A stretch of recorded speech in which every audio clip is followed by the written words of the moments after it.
এভাবে বিশৃঙ্খলা করেন আর আপনাদের থামাতে যে ভলান্টিয়ার্সরা যদি হুইসেল বাজাতে থাকে, আমার কথা তো শোনা যাবে না, আমি মুনাজাত দিয়ে চলে যাব। প্রিয় দর্শক, যশোরের মাহফিলে এক ইতিহাস সৃষ্টি করেছেন মিজানুর রহমান আজহারী এবং সেখান থেকে মানুষ দলবদ্ধ হয়ে গিয়েছেন তার মাহফিল শুনতে। এবং মাহফিল শুনতে গিয়ে দেখা যাচ্ছে যে কয়েকজন লোক আহত এবং একজন নাকি মৃত্যুবরণ করেছে, এমন একটি ঘটনা শোনা যাচ্ছে সংবাদ এবং ফেসবুকের মাধ্যমে। মিজানুর রহমান আজহারীর মাহফিলে যে কত লক্ষ লক্ষ মানুষ হয়, আপনি যদি নিজ চোখে না দেখলেন তাহলে এটা বুঝতে পারবেন না। একটা কিঞ্চিত পরিমাণ জায়গা নেই সেখানে। যশোরে 8 দিনের উপলক্ষে একটি মাহফিল দেন মিজানুর রহমান আজহারীর উদ্দেশ্যে এবং সেখানে 20 লক্ষ মানুষের ধারণ ক্ষমতা ছিল এবং এই ধারণ ক্ষমতাকেও ছাড়িয়ে গিয়েছেন বলে জানা যাচ্ছে। একটি মাহফিলে যদি 20 লক্ষ মানুষ থাকে তখন সেখানে কি হতে পারে আমরা সবাই বুঝতে পারি। এবং মিজানুর রহমান আজহারীর মাহফিল শেষে যখন লোকজন তাদের বাড়ির উদ্দেশ্যে রওনা হচ্ছিল, তখন কিছু লোক তাদের দ্রুত তাদের অবস্থান পরিত্যাগের জন্য কিছু লোক পদতলিতে অবস্থান হয় এবং পায়ের চাপা পড়ে অনেকে আহত এবং একজন মৃত্যুশয্যায় পর্যন্ত চলে গিয়েছে, এমন কিছু তথ্য জানা যাচ্ছে। আমরা জানি যে আমাদের জেনজি জেনারেশনে মিজানুর রহমান আজহারী আমাদের আইডল। তাকে দেখতে, তার ওয়াজ শুনতে, তার কথাগুলো শুনতে হাজার হাজার লক্ষ লক্ষ মানুষ যেখানেই মাহফিল থাকুক না কেন সেখানেই ছুটে চলে যায় বাস, ট্রাক এবং বিভিন্ন যানবাহনে। মিজানুর রহমান আজহারী সবসময় আমাদেরকে সতর্ক করেন যে তোমরা বিশৃঙ্খলা করো না। আমরা জানি যে এটা তোমাদের ভালোবাসার টান, ভালোবাসার জন্যই এত কিছু, কিন্তু তোমাদের ভালোবাসার জন্য যদি আমি মাহফিলটাই সম্পূর্ণভাবে সংক্ষিপ্তভাবে যদি না করতে পারি তাহলে কি হলো? ভালোবাসার কোনো তো মূল্য থাকলো না। কিন্তু এই কথাগুলো বুঝে কয়জন? কেউ কেউ তো ছুটে চলে যায় কোনো কিছু না বুঝেই সামনের দিকে এবং এর মাধ্যমে আহত হয়ে যায় অনেকেই। তো প্রিয় দর্শক, অবশেষে আমরা দেখলাম মিজানুর রহমান আজহারীর ভক্ত বাংলাদেশে অনেক এবং তাকে দেখার জন্য মানুষ যে প্রান্তেই থাকুক না কেন চলে যায় সেখানে। তো আপনাদের কাছে কি মনে হয়? মিজানুর রহমান আজহারী তো অবশ্যই একটি ইতিহাস সৃষ্টি করে দিয়েছেন যশোরের মাহফিলে, এবং পরবর্তী মাহফিল কোথায় হবে এবং আপনি কি পরবর্তী মাহফিলে অ্যাটেন্ড করতে চাচ্ছেন? এবং পরবর্তী ভিডিওটির আপডেট এবং মিজানুর রহমান সম্পর্কে পরবর্তী আপডেট পেতে চ্যানেলটি সাবস্ক্রাইব করুন। করে ওনারা প্রোগ্রাম করেছেন শেষ অধিবেশন।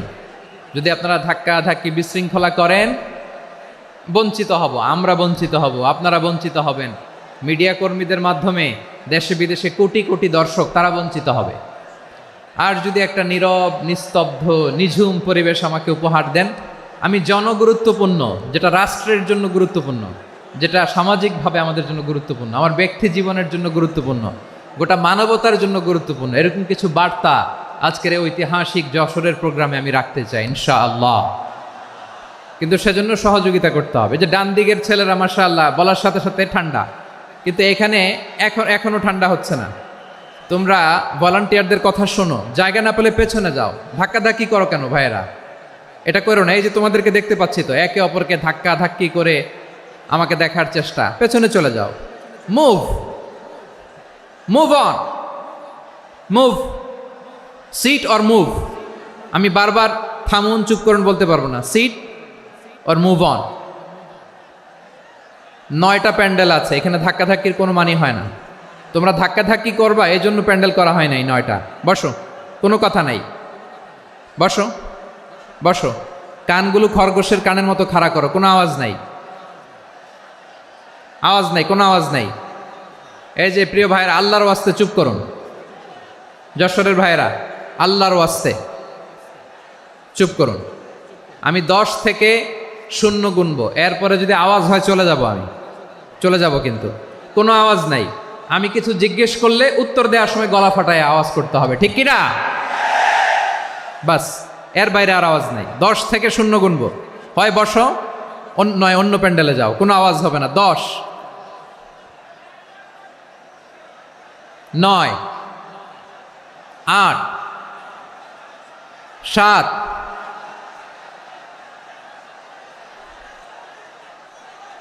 6, 5 4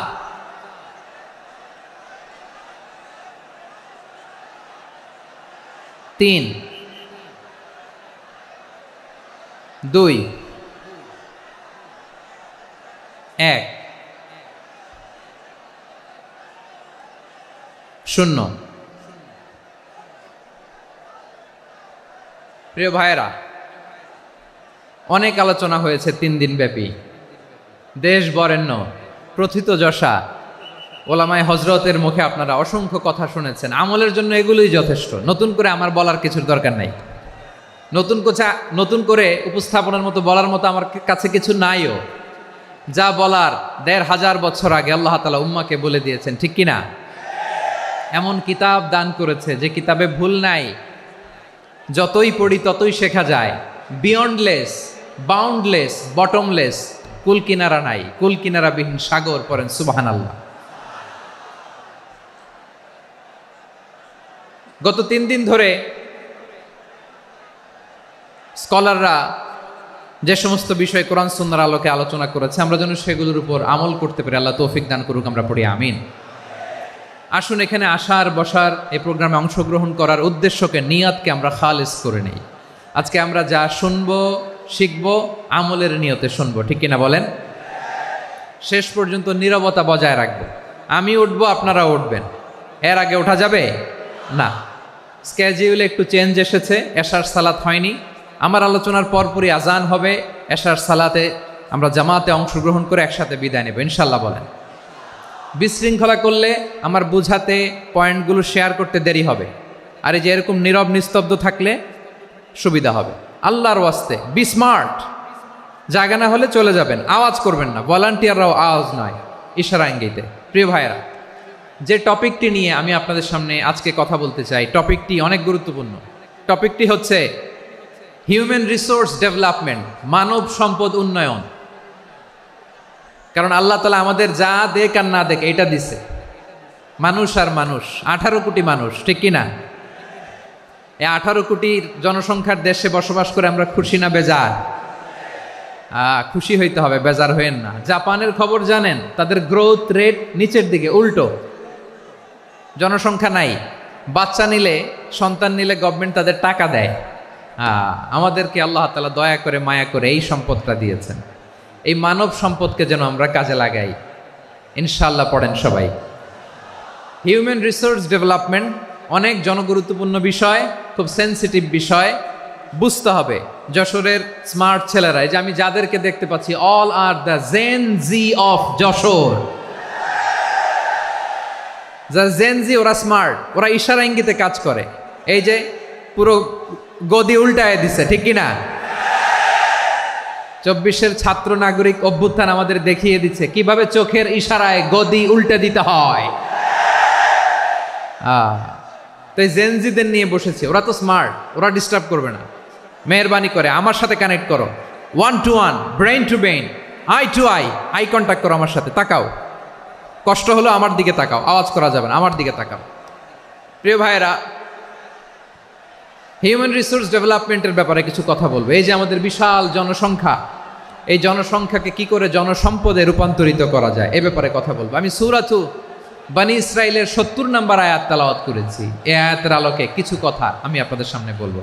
আল্লাহ তাআলা ইরশাদ করছেন, ওয়ালাকাদ কাররামনা বনী আদম ওয়া হামালনাহুম ফিল বাররি ওয়াল বাহরি ওয়া রাযাকনাহুম মিনাত তাইয়্যিবাত ওয়া ফাদ্দালনাহুম আলা কাসীরিম মিম্মান খালাকনা তাফদীলা। পড়েন আল্লাহু আকবার। রব্বুল আলামিন বলেন, ওয়ালাকাদ কাররামনা বনী আদম, আমি বনী আদমকে সম্মানিত করেছি, বনী আদমকে মর্যাদা দিয়েছি। ওয়া হামালনাহুম ফিল বাররি ওয়াল বাহর, বনী আদমকে জলে স্থলে, স্থলে এবং সমুদ্রে চলাচলের বাহন দিয়েছি। ওয়া রাযাকনাহুম মিনাত তাইয়্যিবাত, তাদেরকে পবিত্র রিজিকের বন্দোবস্ত করেছি।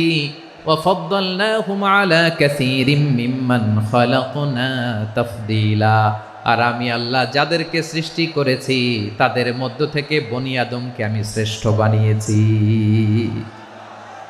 আমরা শ্রেষ্ঠ, আমরা আশরাফুল মাখলুকাত। আমরা কি এই যে এমনি চিল্লাচিল্লি করে জিজ্ঞেস করলে বলে না, আমরা আশরাফুল মাখলুকাত। আমরা কি শ্রেষ্ঠ, সবার চেয়ে সেরা। আমাদের মতো করে আল্লাহ কাউকে বানায় নাই। দুই পায়ে ভর করে শির দ্বারা এরকম স্ট্যান্ড রেখে মাথা উঁচু করে দাঁড়াতে পারে এরকম কোন প্রাণী পৃথিবীতে আছে? এজন্য আল্লাহ বলেন ওয়ালাকাদ কাররামনা বানি আদম, আমি বনি আদমকে সম্মানিত করেছি, তাদেরকে আমি মর্যাদা দিয়েছি। তাদেরকে আমি যত মর্যাদা দিয়েছি আমার কোন সৃষ্টিকে এত মর্যাদা দেই নাই। পড়েন সুবহানাল্লাহ। I have dignified the status of the sons of Adam. আদমের সব সন্তানের মর্যাদা আমি বাড়িয়েছি। আল্লাহ এখানে বলেননি ওয়ালাকাদ কাররামনাল মুমিনিন, আমি মুমিনের মর্যাদা বাড়িয়েছি বলেছেন। আল্লাহ এখানে বলেন নাই ওয়ালাকাদ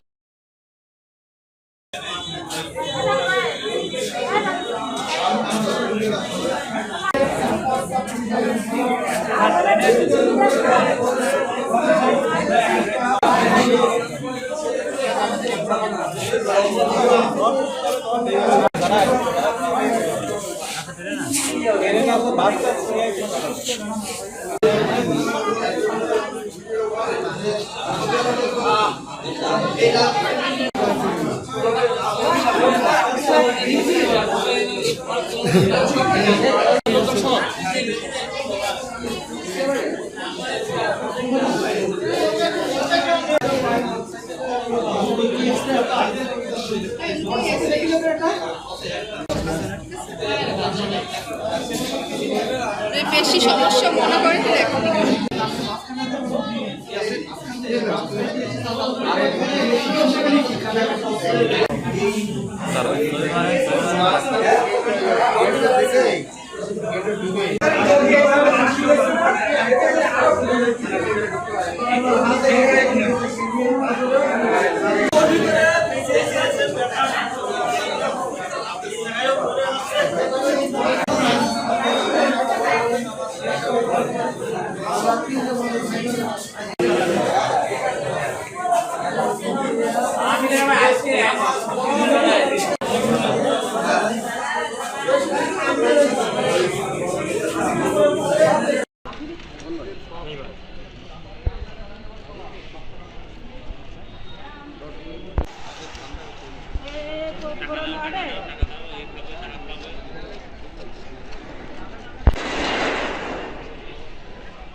হাসপাতালের সামনে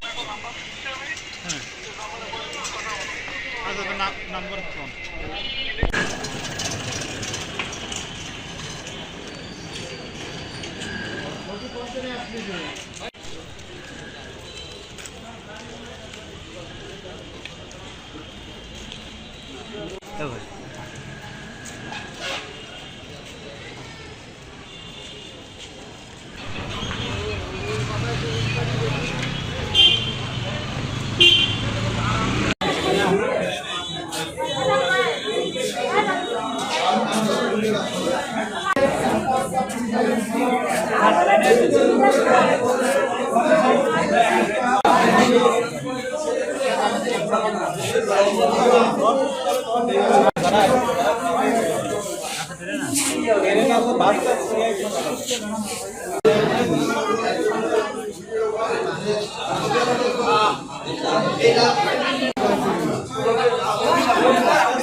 বেশি সমস্যা মনে করে তো দেখো ডুবে